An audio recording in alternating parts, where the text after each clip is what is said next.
آہستہ آہستہ چلنا اور منزل مقصود تک جا بیٹھنا دوڑنے اور رستے میں رہ جانے سے بہتر ہے۔ پسندیدہ شخص کی کمی دنیا کے تمام لوگ مل کر بھی پوری نہیں کر سکتے۔ جو اپنوں کے ساتھ وفا نہیں کرتا عقل مند کے نزدیک دوستی کے قابل نہیں۔ تو خواہ کتنا ہی پڑھ لکھ جائے تو اس وقت تک جاہل ہے جب تک تو اس پر خود عمل نہ کرے۔ ہر چیز اپنی حد میں ہی اچھی لگتی ہے، پھر چاہے وہ محبت ہو یا نفرت۔ زیادہ کی ہمیشہ ناقدری ہی کی جاتی ہے۔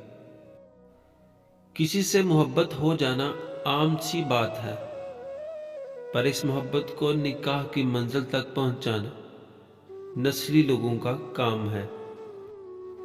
اس وقت تک مرد کی محبت کا اعتبار مت کرنا جب تک وہ خود سے جڑی عورت کے ساتھ نکاح نہیں کر لیتا۔ مال و دولت آسائش عمر کے لیے ہے، عمر اس لیے نہیں کہ انسان دولت ہی اکٹھی کرتا رہے۔